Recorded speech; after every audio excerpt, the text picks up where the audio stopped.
إن الحمد لله نحمده ونستعينه ونستغفره ونؤمن به ونتوكل عليه ونعوذ بالله من شرور أنفسنا ومن سيئات أعمالنا من يهده الله فلا مضل له ومن يضلل فلا هادي له وأشهد أن لا إله إلا الله وأشهد أن محمدا عبده ورسوله. أما بعد فإن خير الحديث كتاب الله وخير الهدي هدي محمد صلى الله عليه وسلم وشر الأمور محدثاتها وكل محدثة بدعة وكل بدعة ضلالة وكل ضلالة في النار. قال الله تعالى في كلامه المجيد: يا أيها الذين آمنوا اتقوا الله حق تقاته ولا تموتن إلا وأنتم مسلمون. يا أيها الناس اتقوا ربكم الذي خلقكم من نفس واحدة وخلق منها زوجها وبث منهما رجالا كثيرا ونساء واتقوا الله الذي تساءلون به والأرحام إن الله كان عليكم رقيبا. يا أيها الذين آمنوا اتقوا الله وقولوا قولا سديدا يصلح لكم أعمالكم ويغفر لكم ذنوبكم ومن يطع الله ورسوله فقد فاز فوزا عظيما. اللهم صل على محمد وعلى آل محمد كما صليت على إبراهيم وعلى آل إبراهيم إنك حميد مجيد. اللهم بارك على محمد وعلى آل محمد كما بارکت علی ابراہیم وعلی آل ابراہیم انک حمید مجید. تمام قسم کی حمد و ثنا، کبریائی اور بڑائی اس اللہ عز و جل کے لیے لائق و زیبہ ہے جس نے ہمیں اور آپ کو پیدا فرمایا، اور بیش بہا درود و سلام اس ذات مبارکہ مطہرہ پر جن کا نام نامی اسم گرامی احمد مجتبیٰ محمد مصطفیٰ صلی اللہ علیہ وسلم. برادران اسلام، نوجوان دوستوں، بزرگوں اور بھائیوں، آج بتاریخ 15 ذوالقعدہ 1442 ہجری مطابق 25 جون سن 2021 عیسوی کے اس خطبہ جمعہ میں جس موضوع پر آپ حضرات سے گفتگو کرنے کی سعادت حاصل کر رہا ہوں وہ موضوع ہے: بلائیں مصیبتیں کیوں نازل ہوتی ہیں، مصیبتوں کے آنے کی حکمت کیا ہے. مصیبتیں جو ہمارے اوپر آتی ہیں، جو بلائیں آتی ہیں اور جن حالات سے آج ہم اور پوری دنیا دوچار، اس کی کیا حکمت ہے؟ کچھ لوگ سوال کرتے ہیں، کچھ لوگ پوچھتے ہیں کہ آخر اچھی خاصی زندگی ہے، اچھا خاصا ماحول ہے، اچانک ہم کسی پریشانی میں مبتلا ہو جاتے ہیں، ہمارے اوپر کوئی بلا آ جاتی ہے، ہمارے آل اولاد پر کوئی مصیبت آتی ہے، ہماری تجارت پر، ہماری سیاست پر، ہماری حکومت پر، ہماری معیشت پر، ہماری زندگی میں، ہر چیز میں کوئی نہ کوئی مصیبت کبھی نہ کبھی آ جاتی ہے. تو آخر اس کی حکمت کیا ہے؟ عزیزان گرامی، یقیناً اس میں بڑی ساری حکمتیں بھی ہیں. آج کے اس خطبہ جمعہ میں میں انہی حکمتوں کا پورا تو نہیں لیکن چند حکمتوں کا جائزہ لوں گا، صرف اس لیے کہ یہ جو ماحول اس وقت چل رہا ہے، اس ماحول میں ہمیں تسلی چاہیے، تشفی چاہیے. ہمیں جب معلوم ہو جائے گا کہ یہ مصیبت کیوں آتی ہیں، یہ بلائیں کیوں آتی ہیں، تو ہماری مصیبتوں اور ہماری تکلیفوں اور ہماری پریشانیوں میں بہت کچھ تخفیف ہو جائے گی، بہت کچھ پتہ چلے گا نا کہ آخر وجہ کیا ہے، کیوں آخر ہم مصیبتوں سے دوچار ہیں، پریشانیاں کیا ہیں. اسی سوچ اور اسی فکر کی وجہ سے میں نے اس موضوع کو منتخب کیا ہے اور قرآن و سنت سے اور اہل علم کے اقوال اور ان کے بیانات سے اپنی اس خطبے کو مزین کر کے آپ کی خدمت میں نے حاضر کرنے کی کوشش کی ہے.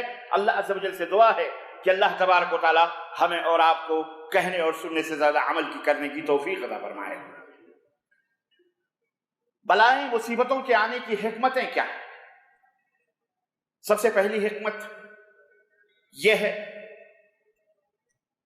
کہ تاکہ بندہ مصیبتوں اور پریشانیوں کو دیکھ کر کامل اور مکمل طریقے سے اپنے رب کا سچا اور پکا غلام بن جائے، اپنی گردن کو اللہ رب العزت کے سامنے جھکا دے، سر تسلیم خم کر دے بندگی کا. مصیبتیں تکلیفیں اس لیے بھی آتی ہیں تاکہ جو سرکشی اس کے دل کے اندر پیدا ہو چکی ہے وہ سرکشی دور ہو جائے، ختم ہو جائے، اور مکمل طریقے سے ہے وہ اللہ کا بندہ. ضرور لوگ کہتے ہیں کہ ہم اللہ کے بندے ہیں، دعویٰ کرتے ہیں کہ سب کائنات کا بنانے والا ایک ہی ہے، زمین اور آسمان چاند و سورج کا پیدا کرنے والا ایک ہی ہے، ہمیں پیدا کرنے والا. مانتے ہیں کہ ہم اللہ کے بندے ہیں، کہتے بھی ہیں کہ ہم اللہ کے بندے ہیں، دعویٰ کرتے ہیں، لیکن جیسے ہی کوئی مصیبت آتی ہے، کوئی پریشانی آتی ہے تو فوری طور پر منہ موڑ لیتے ہیں. نماز، روزے، بندگی، عبادت، اللہ تعالیٰ سب کچھ ترک کر دیتے ہیں، سب کچھ چھوڑ کر کے ادھر ادھر ہو جاتے ہیں. ایسے لوگ دنیا میں بھی خسارہ اٹھاتے ہیں اور آخرت میں بھی ان کا خسارہ ہوتا ہے۔ اللہ رب العزت نے قرآن کریم میں فرمایا وَمِنَ النَّاسِ مَن يَعْبُدُ اللَّهَ عَلَى حَرْفٍ فَإِنْ أَصَابَتْهُ خَيْرٌ اطْمَأَنَّ بِهِ وَإِنْ أَصَابَتْهُ فِتْنَةٌ انقلب على وجهه خسر الدنيا والآخرة ذلك هو الخسران المبين۔ کہ کچھ لوگ میرے بندوں میں کچھ لوگ ایسے بھی ہیں جو اللہ کی بندگی دل سے کرتے ہیں، دل جمعی کے ساتھ نہیں کرتے، اللہ کی عبادت کامل اور مکمل طریقے سے نہیں کرتے۔ اس کی دلیل اور اس کی پہچان کیا ہے؟ اللہ فرماتا ہے اگر انہیں کوئی فائدہ پہنچ جاتا ہے تو وہ اپنی عبادتوں پر مطمئن رہتے ہیں، ماشاءاللہ تبارک اللہ ہم بڑی اللہ کی عبادت کر رہے ہیں، اس وجہ سے ہمیں کوئی پریشانی کوئی دکھ نہیں ہوتی، ذرا سی جب تک ان کو فائدہ پہنچتا ہے اپنی عبادت و بندگی کے اوپر وہ کیا کرتے ہیں؟ مطمئن رہتے ہیں۔ لیکن جیسے ہی کوئی آزمائش آ جائے، کوئی بلا آ جائے، کوئی مصیبت آ جائے، کوئی تکلیف آ جائے، اللہ فرماتا ہے فوری طور پر الٹے قدم پلٹ جاتے ہیں اور کہتے ہیں کیا فائدہ نماز پڑھنے کا، کیا فائدہ صدقہ خیرات کرنے کا، کیا؟ یہ اللہ فرماتا ہے یہ وہ لوگ ہیں جو من یعبد اللہ علی حرف، بالکل کنارے کھڑے ہو کر کے عبادت کرتے ہیں، فائدہ ہوا تو ٹھیک، نقصان ہوا تو ختم، جاؤ، نہ نماز نہ روزہ نہ کچھ، نہ صدقہ نہ خیرات نہ کچھ خلاص۔ اللہ فرماتا ہے خسر الدنیا والآخرہ، دنیا میں بھی یہ خسارے میں ہے اور آخرت میں بھی گیا کام سے یہ۔ ذالک هو الخسران المبین، یہی واضح کامل مکمل نامرادی ہے، نامرادی۔ سورہ الحج آیت نمبر 11۔ تو سمجھ میں بات تھا ایک حکمت مصیبتوں کے نازل کرنے کی، بلاؤں کے آنے کی ایک حکمت کیا ہے فضل صاحب؟ ایک حکمت یہ ہے کہ انسان اللہ تعالیٰ کا کامل اور مکمل بندہ بن جائے، خوشی ہو غم ہو جو بھی ہو ڈٹ جائے۔ ان الذین قالوا ربنا اللہ ثم استقاموا، جو لوگ یہ کہتے ہیں کہ ہمارا رب اللہ ہے، پاک پروردگار اللہ ہے، ہم اسی کے سامنے سر جھکائیں گے، ثم استقاموا، یہ ہے استقامت، پھر ڈٹ جاتے ہیں۔ یہ نہیں کہ نہیں ملا تو ٹھیک، نہیں ملا تو نہیں، خوش ہم نے مانتے ہیں، ڈٹ جاتے ہیں۔ اللہ فرماتا ہے تتنزل علیہم الملائکہ الا تخافوا ولا تحزنوا، ایسے لوگوں پر اللہ کے فرشتے اترتے ہیں اور کہتے ہیں ڈرو مت، غم زدہ نہ ہو، خوف زدہ نہ ہو، مت ڈرنا۔ وابشروا بالجنۃ التي كنتم توعدون، ہم تمہیں تو اللہ کے جنت کی بشارت اور خوشخبریاں لے کے آئے ہوئے، جس کا وعدہ اللہ رب العزت نے کیا ہے تم سے۔ وابشروا بالجنۃ التي كنتم توعدون نحن اولياؤكم في الحیاۃ الدنیا، ہم تو دنیا میں بھی تمہارے ساتھ ہو، فی الآخرہ، اور آخرت میں بھی ہیں۔ وَلَكُمْ فِيهَا مَا تَشْتَهِي أَنفُسُكُمْ وَلَكُمْ فِيهَا مَا تَدْعُونَ نُزُلًا مِّن غَفُورٍ رَحِيمٍ۔ دنیا میں بھی آخرت میں جنت کی کھڑکیاں ہیں، جنت کے نعمتیں، جنت کے باغات ہیں، جنت کی دسترخوانے ہیں اللہ کی طرف سے جو غفور الرحیم۔ تو ایک تو سبب یہ ہوتا ہے آزمائش، مسائل، مصیبتوں کے اترنے کی دوسری حکمت یہ ہوتی ہے کہ اللہ اپنے بندوں میں اتھل پتھل کر کے انہیں کسی خاص مقصد کے لیے تیار کرتا ہے۔ جو بھی مصیبت آتی ہے جس کی، اچھا ایک بات اور میں بتا دوں، یہ مصیبتیں دو طرح کی ہوتی ہیں، یا تو انفرادی طور پر الگ الگ ہم پر تم پر ایک ایک شخص پر آتی، یا اجتماعی طور پر کسی بستی پر، کسی قوم پر، جیسے آج پوری دنیا کے اوپر مصیبت آئی ہوئی۔ صرف مسلمان نہ سمجھیں کہ ہمارے اوپر کورونا جیسی بمباری ہو رہی ہے، بلکہ مسلم ہو، غیر مسلم ہو، یہودی ہو، نصرانی ہو، کوئی بھی ہو، سب کے اوپر، پوری دنیا کے اوپر بلائیں۔ یہ بلاؤں کا آنے کا سبب یہی ہے کہ اے دنیا کے لوگوں، ہوش کے ناخن لو، کامل ہو، مومن ہو تو کامل اور مکمل مومن بنو، اور اگر غیر مومن ہو، غیر مسلم ہو تو آؤ دائرہ اسلام کے اندر داخل ہو جاؤ۔ اور دوسری تو یہ انفرادی طور پر بھی مصیبتیں آتی ہیں آپ پر ذاتی طور پر بھی، اور اجتماعی طور پر بھی۔ سمجھ میں بات آئی نا؟ اجتماعی طور پر یعنی من حیث القوم، ساری قوم کے اوپر مصیبت آتی ہے، من حیث الدولہ، سارے ملک کے، ایک ملک کے اوپر مصیبت آتی ہے، یا خاص خاندان پہ آتی۔ تو اس کی مختلف صورتیں اور مختلف شکلیں ہیں، آدمی کو اپنا جائزہ لینا چاہیے۔ تو دوسری حکمت مصیبتوں اور پریشانیوں کے اترنے کا یہ ہوتا ہے کہ اللہ تعالیٰ دنیا کے اندر انتظام اور انصرام کو صحیح کرنے کی، سسٹم کو صحیح کروانے کے لیے یہ مصیبتوں اور بلاؤں کو بچائے۔ صحیح کر لو سسٹم، بہت ہو گئی سرکشی تم لوگوں کی، حضرت امام شافعی رحمۃ اللہ علیہ سے پوچھا گیا کہ ڈٹ جانا، استقامت اختیار کرنا، نمبر 2 آزمائش کے اندر صبر کرنا، نمبر 3 اقتدار اور حکومت کو حاصل کرنا، ان تینوں میں کون سی چیز زیادہ افضل ہے؟ ڈٹ جانا افضل ہے، یا آزمائش میں صبر کر لینا افضل ہے، یا حکومت اور سلطنت کے حاصل کرنے میں جد و جہد کرنا یہ زیادہ افضل ہے؟ تو امام شافعی رحمۃ اللہ علیہ نے فرمایا کہ اقتدار اگر مل جائے تو یہ تو انبیاء کرام کا درجہ ہے۔ اقتدار مل جائے یعنی اللہ تعالیٰ آپ کو منتخب کر لے، آپ کو چوائس کر لے، اور اللہ تعالیٰ آپ کو رہنما بنا دے، رہبر بنا دے، حاکم بنا دے، یہ نبیوں کا درجہ ہے، انبیاء کرام کا درجہ ہے۔ اور اقتدار ہمیشہ جو ہو، اس طرح کا درجہ ہمیشہ کیسے حاصل ہوتا ہے؟ امام شافعی فرماتے ہیں آزمائش اور مصیبت اور تکلیفوں کے بعد ہی یہ درجہ آتا ہے۔ اللہ اللہ اللہ، کتنی بڑی بات ہے۔ حضرت سیدنا ابراہیم ایسے نہیں بنا دیے گئے، چاہتے سب ہیں کہ ہو اوج ثریا پہ مقیم، چاہتے سب ہیں، علامہ اقبال کہتے ہیں چاہتے سب ہیں کہ ہو اوج ثریا پہ مقیم، پر کوئی پیدا تو کرے ایسا قلب سلیم، ایسا دل تو لاؤ سلامتی والا۔ بے خطر کود پڑا آتش نمرود میں عشق، عقل ہے محو تماشائے لب بام، یہ ہے محبت، یہ ہے عبودیت کی معراج، آخری سیڑھی ہے کہ اللہ رب العزت کے فرمان پہ ادھر حکم الہی ہو، ادھر گردن جھکائی، ادھر حکم الہی ہو، ادھر گردن جھکائی ہو۔ عزیزان گرامی، تو یہ حکمرانی اقتدار کب حاصل ہوتا ہے؟ وعد اللہ الذین آمنوا منکم وعملوا الصالحات لَيَسْتَخْلِفَنَّهُمْ كَمَا اسْتَخْلَفَ الَّذِينَ مِنْ قَبْلِهِمْ، یہ اللہ کا وعدہ ہے۔ خیر یہ الگ موضوع ہے کہ اس دنیا کی حکومت، اس دنیا کی خلافت یا اس دنیا کی حکمرانی کس کو حاصل ہوتی، کون مستحق ہے اس کا؟ عمل ایمان اور عمل صالح کے بعد رب کائنات نے اخیر میں فرمایا یعبدوننی لا یشرکون بی شیئا، صرف میری عبادت کرو، اللہ کے میرے ساتھ کسی کو شریک۔ یہ جس کو لوگوں نے معمولی سمجھا، زنا بہت بڑی چیز ہے، چوری کر دینا بہت بڑا گناہ ہے، قتل کر دینا بہت بڑا گناہ ہے، کسی کی جیب کا بہت بڑا گناہ ہے، گالی دینا بہت بڑا گناہ ہے، مار پیٹ کرنا لوگ اسی کو بہت بڑا گناہ سمجھتے ہیں، لیکن ان سب سے بڑا گناہ اکبر الکبائر الاشراک باللہ، اس کو لوگ بھولے معمولی سمجھا ہوا، جبکہ یہ برائی گلی گلی میں ہے، اپنے ملکوں کے گلی میں یہ برائی ہے، شرک ہے کہ نہیں؟ بولو، اس کو معمولی تم نے سمجھا ہوا ہے، یہی وہ پوائزن ہے، یہی وہ وائرس، یہی وہ زہر ہے جو سماج کو، تمہاری نماز، روزے، حج، زکات سب کچھ کو برباد کر دیتا ہے، کوئی فائدہ نہیں۔ رب کعبہ کی قسم، ایک حج نہیں، 2 حج نہیں، 60 زندگی بھر حج کرتے رہو، خانے کعبہ میں جا کے مر جاؤ، لیکن اگر اللہ کے سوا تم نے غیروں کو پکارا مدد کے لیے، یا غوث المدد، یا حجویری، یا غوث، یا فلاں، یا ڈھکا، یا پیر، یا علی توڑ، یہ سارے کا سارا عمل ضائع اور برباد۔ سوچ لو، یہ دوسرا سبب ہے۔ امام شافعی فرماتے ہیں اقتدار ہمیشہ آزمائش کے بعد ہی ملتا ہے، چنانچہ جب آزمائش آتی ہے تو صبر بھی کرنا پڑتا ہے، صبر بھی کرنا پڑتا ہے، اور جب بندہ صبر کے مرحلے سے گزرے گا تب اسے اقتدار حاصل ہوگا۔